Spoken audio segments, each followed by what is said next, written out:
ध्यान से 3 तारीख को सुबह 11 बजे पिंकी भाई को मैंने टेलीफोन किया।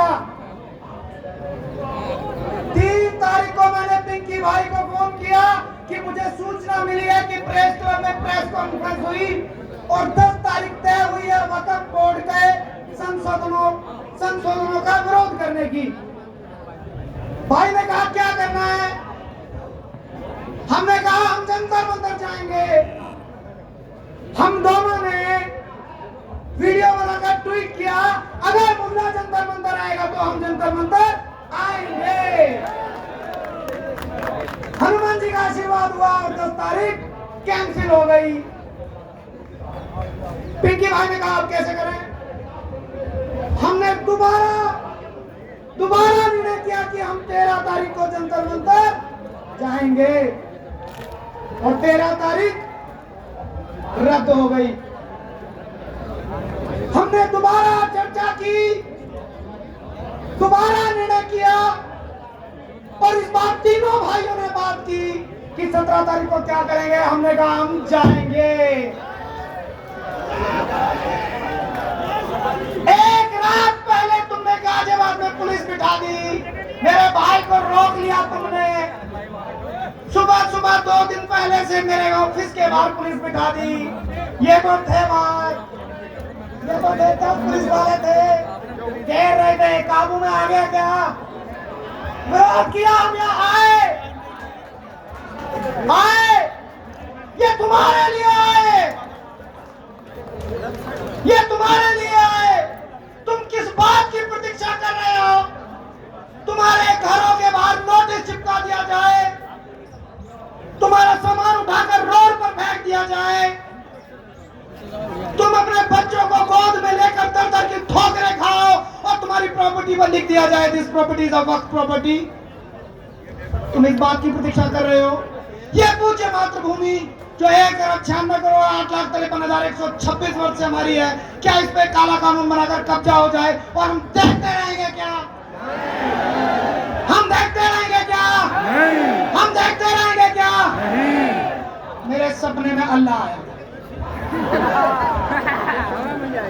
और अल्लाह ने कहा मेरा कोई मुंशी नहीं है, ये मदनी मेरा मुंशी नहीं है, ये देवबंद वाले मेरा मुंशी नहीं है। अल्लाह के पास जमीन रहे और मुल्ला झुकी में रहे। ये संकल्प है हमारा, वक़्फ़ की संपत्ति राष्ट्र की संपत्ति और होगी और हर बेघर को घर दिलाएंगे, हर होमलेस को घर दिलाएंगे।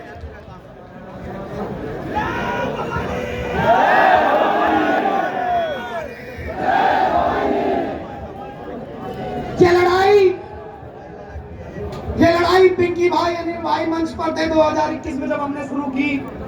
2018 में भी एक बार इस पेड़ के नीचे मैं नीरज भाई का हाथ पकड़ के लेकर आया था, पुलिस ले गई थी उस दिन भी। 2021 में आए, 47 दिन जेल में रहे। बरसाती नहीं है, बरसात हुई और आ गए। वर्षों से लड़ते आए हैं, एक एक बात समझते हैं। आपको लगा होगा कि अनिल भाई कह रहे हैं, मेरी बड़ी बहन ममता जी कह रही है कि मीडिया को बाइट नहीं देना। पूरी लड़ाई बड़ी है, आज शुरुआत होगी। उत्साह में आकर एक बात कह दे पंचायत खराब हो जाए, नहीं। पंचायत मतलब महादेव, और महादेव जो निर्णय करेंगे फर्श पर बैठकर मैं भी मानूंगा, आप भी मानेंगे।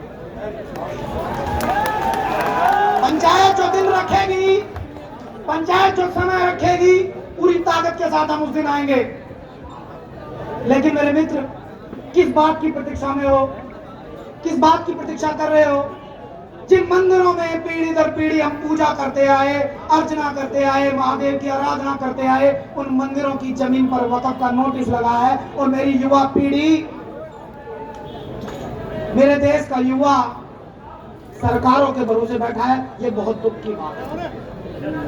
और यहाँ जो लोग आए हैं वो पीढ़ाओं से पीड़ित है, ये कोई आम जन नहीं है। ये वो महादेव की संतान है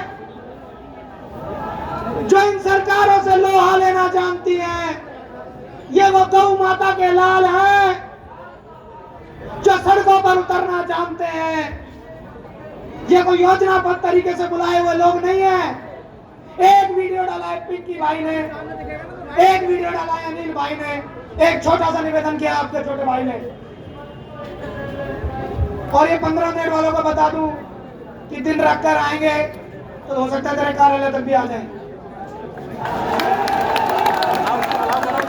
मैं वो प्रीत रोई हूं, मैं हवा में बातें नहीं करता। जज के सामने खड़े होकर चिल्ला रहा है मुल्ला लिख दिया, मुल्ला लिख दिया, मुल्ला लिख दिया।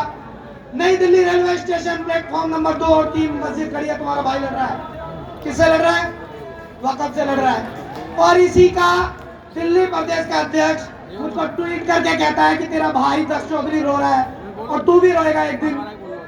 उसके घर के पीछे एक मस्जिद है, वक़्फ़ बोर्ड की 15 दिन पहले नोटिस कराया, टूटेगी, कोई नहीं बचा पाएगा। मैं बोल के जवाब नहीं देता, बोल के जवाब नहीं देता, और बोल के जवाब दिया तो मैं कैसा प्रीत रोई, करके जवाब देंगे। जैसे मैंने धैर्य धारण किया हुआ है, मैं इशारा समझता हूं कि पिंकी भाई क्या इशारा करेगा, अनिल भाई क्या इशारा करेगा, मैं उस इशारे की प्रतीक्षा करता हूं। और तुम भी उसी इशारे की प्रतीक्षा करो, क्योंकि लड़ाई वक़्फ़ बोर्ड के काले कानून के अंत की है। और ये अंत प्रारंभ होगा हिंदू राष्ट्र की नींव से। यही जंतर मंतर से ले गई थी पुलिस, और जज साहब के सामने पूछा मुझसे कि तू क्या कर रहा था जंतर मंतर, उन्होंने कहा मैं हिंदू राष्ट्र की लड़ाई लड़ रहा हूँ, मैं हिंदू राष्ट्र के लिए लड़ रहा हूँ, लड़ता रहूंगा अपनी अंतिम सांस। कहता है अगर बेल ना दें 100 बार मत दे।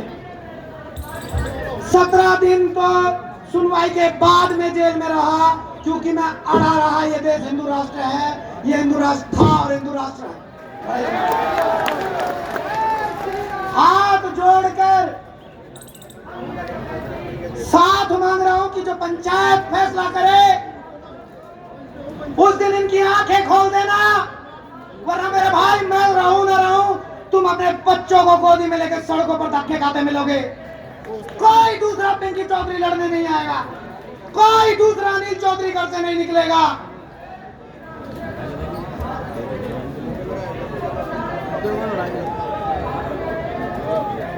ये दर्द, ये पीड़ा